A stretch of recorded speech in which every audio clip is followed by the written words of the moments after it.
on Instagram, the Afro Minimalist. In real life, Christine, how are you? I'm so excited to be chatting with you. I'm so great. We're just very recently connected and already so much joy coming out of your face. I know. No, this is wonderful, and I'm so glad you're doing this. I feel like, as you know, I do anti-racism work, and I feel like that kindness is like the one word that is missing from the conversation. I had someone ask me the other day, like, what is your definition of anti-racism? And this is like this question that I'm asked all the time, and I'm just like, really aren't what we just asking, isn't this just a question of humanity, right? Like, just we're asking that we respect, honor, and be kind to one another, right? Like, yes, there's this element of learning and personal work that we have to do, but there's also this, I call that the inner work, but there's also this important outer work, right? And so I love that you not only provide just like antidotes, but also some action items. I love that. So very happy to be here. Would that be one of the first things I'd like to ask people what they would describe themselves as? Someone who's doing anti-racist work. What else would you put in your personal bio? What would I describe myself as? I've actually been saying like I'm a Renaissance woman because I just have so many just varying interests that align what I feel is my mission and purpose in this life. And part of that is anti-racism work. Part of that is working with and writing for children. And then of course, Afro-minimalism, right? Like wanting people to understand the joys and benefits that come with living with intention, that come with having less to take care of and manage, and so that you can do more. And so, yeah, I feel like kind of just like a little Renaissance woman. Is that a word that I can use? You can say whatever you want, and I like that one. You're doing a lot with very little, which seems like. Yeah, and it feels good. Do you, you said living with intention, that's one of the things, being intentional is one of the ways I try to distinguish in the book between confetti kindness, right? Sort of the kindness that I think the world tells us kindness is, and then deep kindness, Yeah. the type the world needs. I think intentionality has so much to do with that. What is an intention for you in your present life that you're trying to live into? And this is, we're being like super honest on YouTube Live, so I got to be careful about how I word this. But I think my intention, one of the things that I'm trying to be really intentional right now is to not become jaded in this work that I do. I think anytime a space becomes profitable or starts getting like really big attention, national attention, that there are some challenging things that happen, and right now, I mean, there's just a lot of people entering this space that are really focused on just making money, right? There's a lot of people who are entering this space that I feel may have good intentions, but may not necessarily have the experience, and so getting people to understand that intention doesn't necessarily equate to experience, right? And that wanting to do good and bring about change and talk about anti-racist efforts and movements, saying the wrong thing could could have very damaging effects. And so, there's all these beautiful aspects and things that are happening in this work and in this space. And so I'm trying not to become jaded by some of the negative things that have entered this space, and I'm really trying to be intentional about that right now. What do you think you drew a line early, which I appreciated, and I think it's interesting because I think that idea of kindness actually gets muddy when it comes to anti-racist work because of people's understanding or misunderstandings around the word.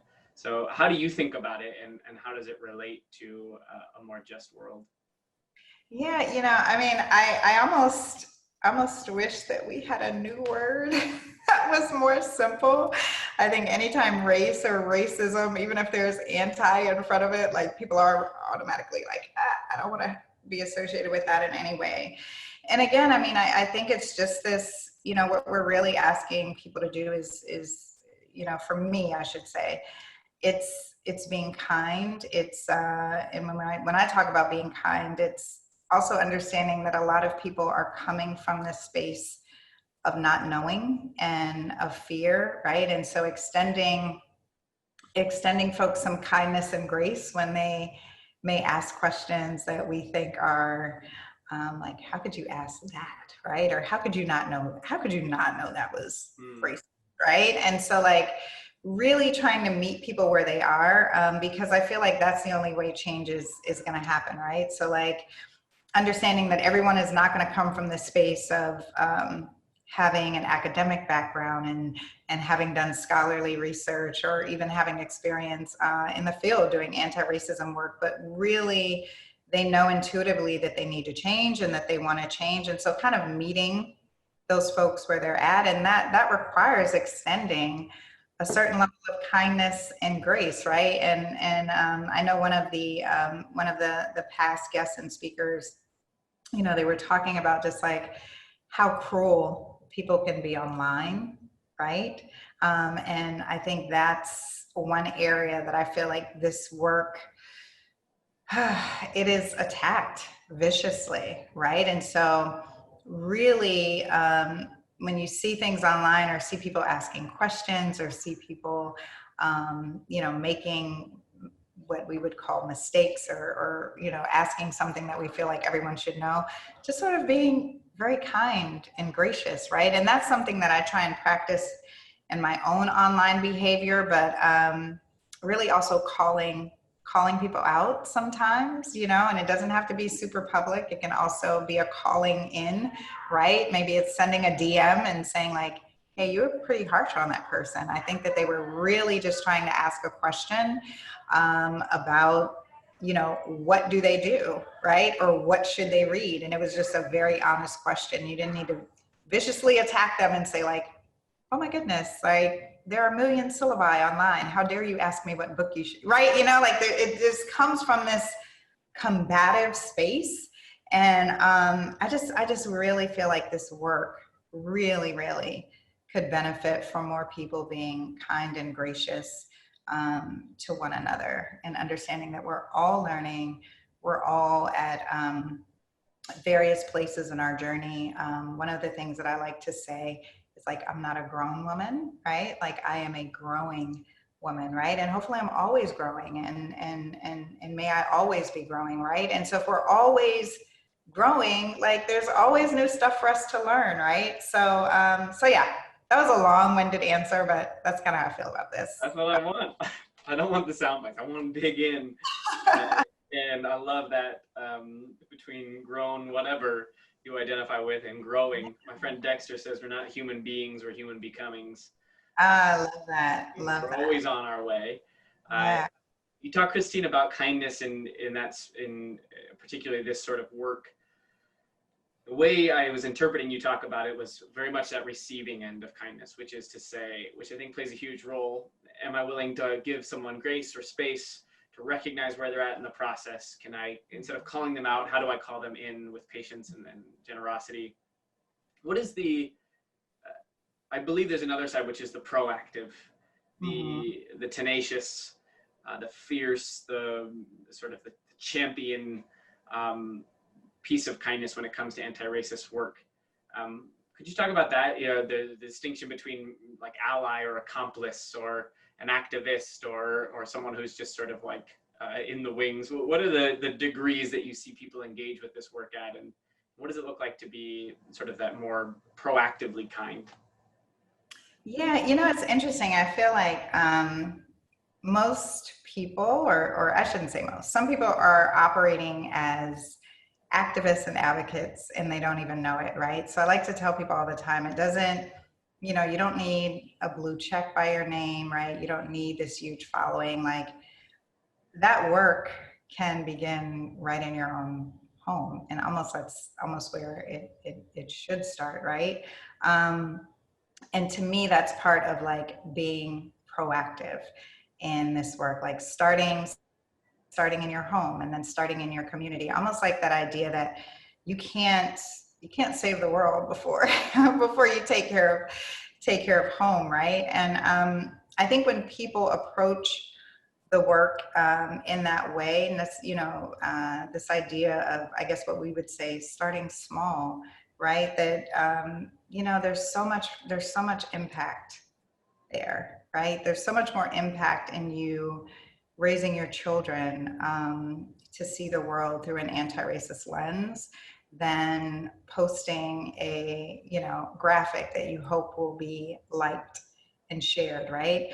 And also, so much of that work is also showing through your actions, right? And so, I can't say that, I am an anti-racist, right? And then I'm living my life in a way that doesn't reflect that, right? Like, what is the messaging that I'm also sending through my actions, not just with what I'm saying, but like with what I'm doing, who I interact with, who I have conversations with, right? And understanding that also it's going to take the work of all of us to bring about the change that we want to see in this world. So another space that a lot of folks really struggle with in anti-racism is like maybe feeling like only Black people should be doing this work, only brown people should, you know what I mean? And like historically change has required all of us to become involved, right? And so again, this is an issue of humanity. It's not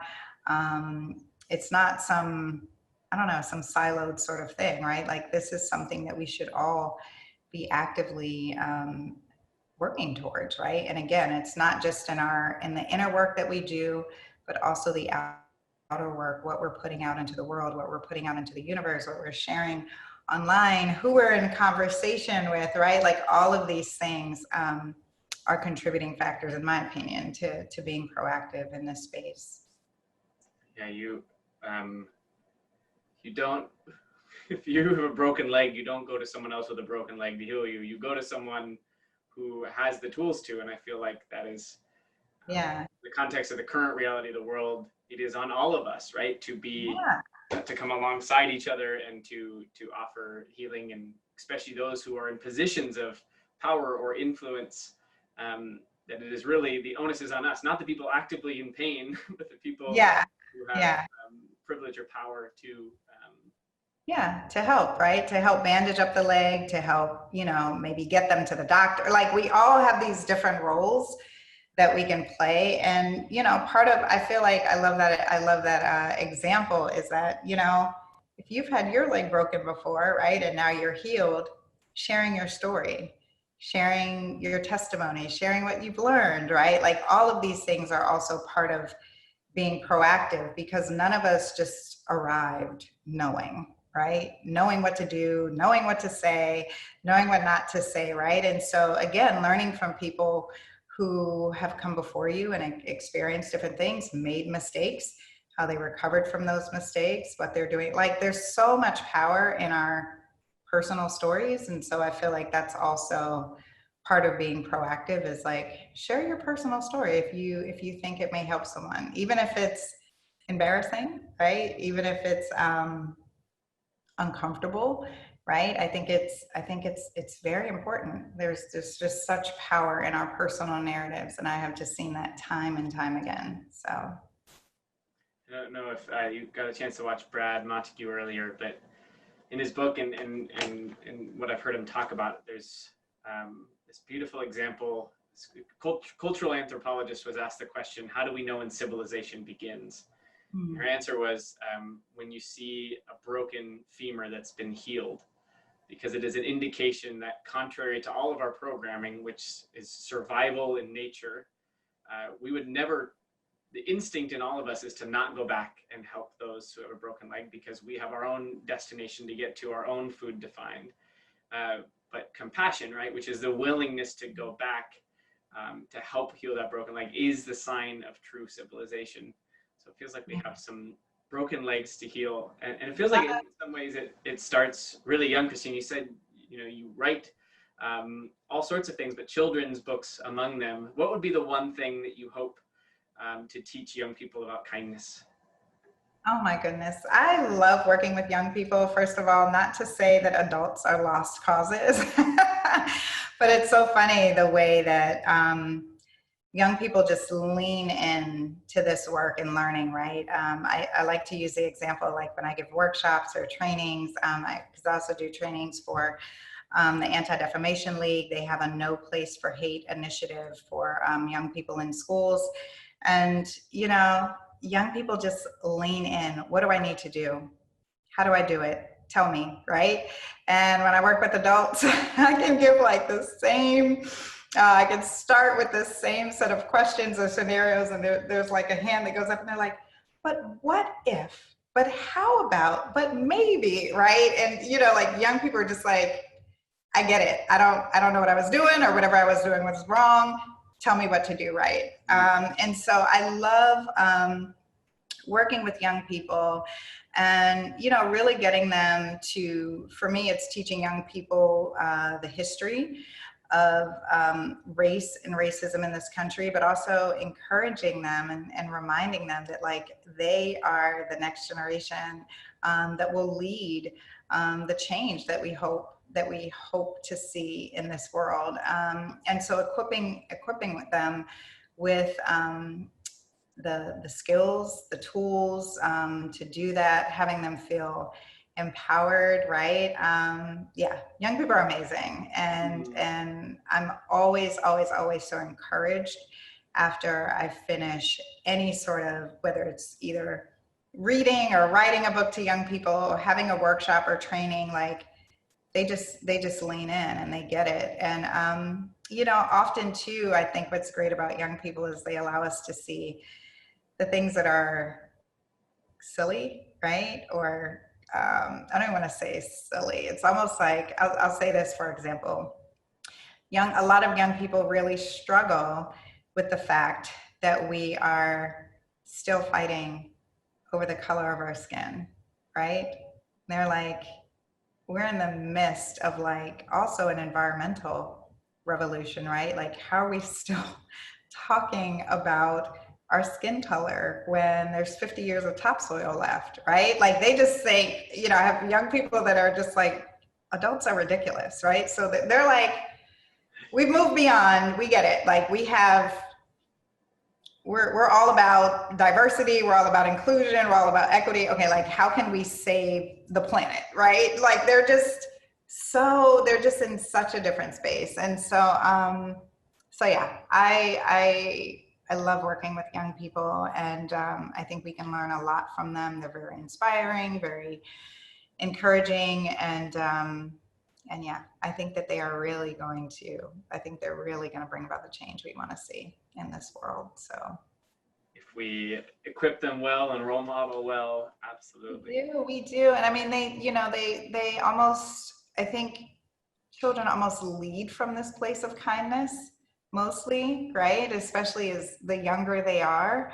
And then it's like, what happens in that in between stage? Like, how do you go from leading from this space of kindness and you know, and seeing the world through an equitable lens to how did we get to now all of a sudden you are questioning, you know, whether one race is more superior than the other, right? So making sure that they have all the tools and language and all the information that they need so that as they move along, right, we're like sort of building upon their skill set and how they view the world, as opposed to not providing them with, we like to say books are windows, mirrors, and maps, right? And sliding glass doors. Like we need to provide them with, you know, almost the map that they need to sort of navigate the world. And so that's really what I try and do in some of my writing. And like I said, that includes in, you know, teaching about history and culture,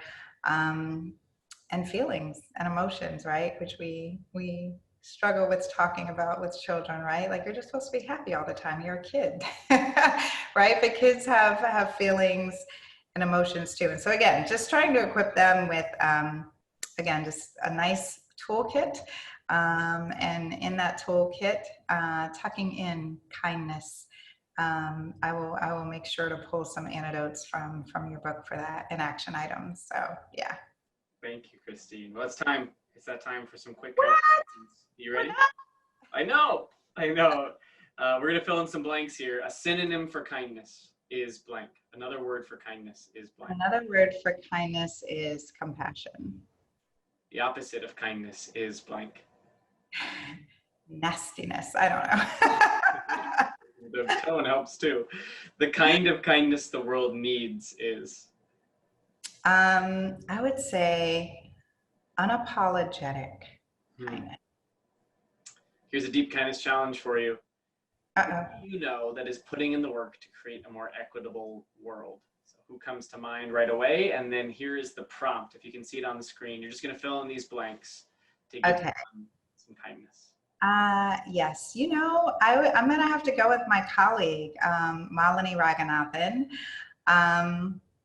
I am grateful for your tenacity, your humility, and also your commitment.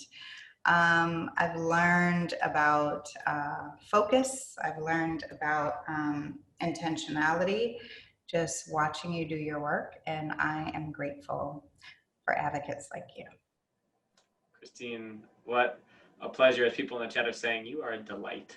Oh, thank you. I can't wait to chat more and do more of this work to help equip the next generation, to give them maps and mirrors and windows and all the things they need to lean in and make this world a more kind place. You're the best. Thank you so much. Thank you. Bye. Bye, everyone.